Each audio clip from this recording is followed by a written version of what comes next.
ஜெபத்தை கேட்காமல் போவாரோ, பதிலை அனுப்பாமல். கர்த்தரும் இரட்சகரும் மீட்பெருமாயிருக்கிற இயேசு கிறிஸ்துவின் விலையேறப்பெற்ற நாமத்தினாலே அவருக்கும் அன்பின் வாழ்த்துக்கள்.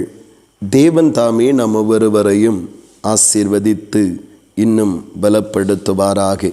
இந்த நாளுக்குரிய தியான வசனம் 2 நாளாகமம் 7வது அதிகாரம் 15வது வசனம்.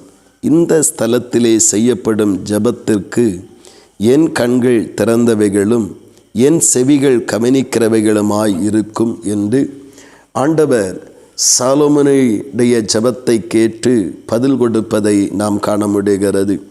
நாம் இந்த நாட்களிலே தேவ சமூகத்தில் வந்து ஏன் ஜெபிக்க வேண்டும் என்கிற அந்த காரியத்தை வலியுறுத்துகிறோம் என்றால், நம்முடைய ஜெபங்கள் நாம் எங்கு வேண்டுமானால் நாம் ஜெபிக்க முற்படலாம் அல்லது ஜெபிக்கலாம். ஆனால் வேத வசனத்தின்படி ஆண்டவர் சாலொமோனுக்கு பதில் கொடுக்கும் பொழுது அங்கே சொல்லுகிறார், இந்த ஸ்தலத்தில் அந்த சாலொமோன் ஆலயத்தை பிரதிஷ்டை பண்ணி இந்த ஆலயத்தின் நடுவிலிருந்து ஆண்டவரை பார்த்து ஜெபிக்கிற நேரத்தில் ஆண்டவர் சொல்லுகிறார், இந்த ஸ்தலத்திலே செய்யப்படும் ஜெபத்திற்கு என்று ஆலயத்தை குறித்து ஆண்டவர் சொல்லுவதை நாம் கவனிக்கிறோம்.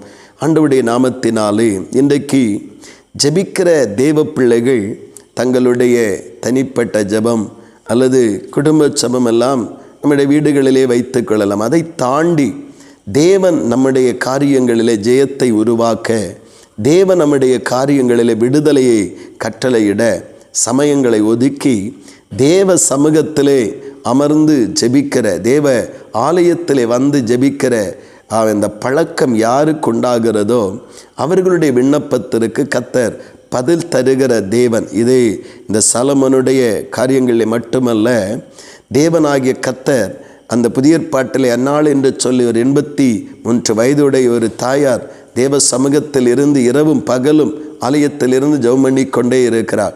இயேசு என்கிற இரட்சகரை வாழ்விலை கண்டு மகிழ ஆண்டவராகிய தேவன் அவளுக்கு கிருபை பாராட்டுகிறார்.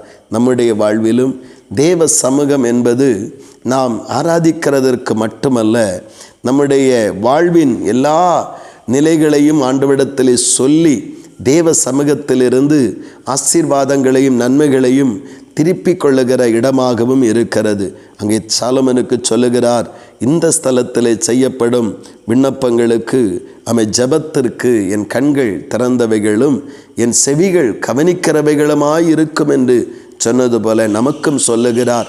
தேவ சமூகத்தில் செய்யப்படுகிற, தேவ ஆலயத்தில் செய்யப்படுகிற விண்ணப்பங்கள் நம்முடைய வாழ்வின் பகுதிகளிலே, நம்முடைய நெருக்கங்களின் காலங்களிலே தேவ சமூகத்தை யாரெல்லாம் நேசித்து அங்கே ஜெபிக்கிறார்களோ தேவன் அங்கிருந்து அவர்களுடைய விண்ணப்பத்தை கேட்டு அவர்களுக்கு பதில் செய்கிற தேவனாய் இருக்கிறார்.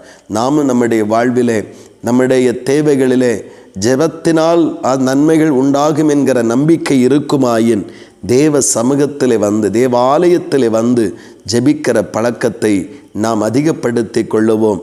தேவனுடைய வார்த்தையின்படி நாம் ஜெபிக்கும் பொழுது கர்த்தருடைய கண்கள், கர்த்தருடைய செவிகள் நம்முடைய விண்ணப்பத்தை கேட்கவும் கவனிக்கவும் ஆயத்தமாக இருக்கிறது.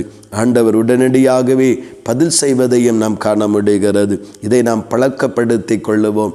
தேவன் நம்முடைய ஜெபத்திற்கு பதில் தந்து நம்மை நடத்துவாராக.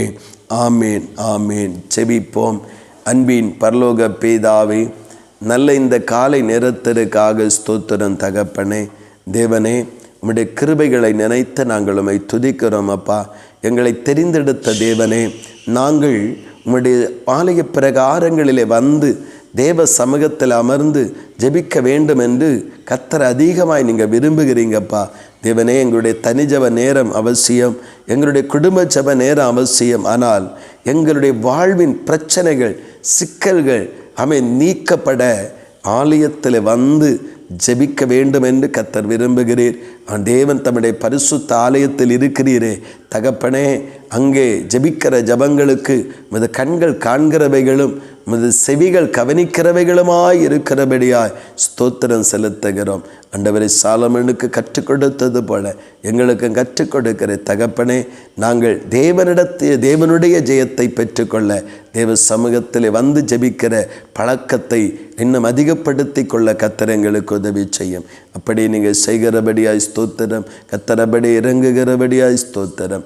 இயேசு கிறிஸ்துவின் மூலம் ஜெபிக்கிறோம் ஜீவனுள்ள நல்ல பிதாவே. ஆமேன், ஆமேன்.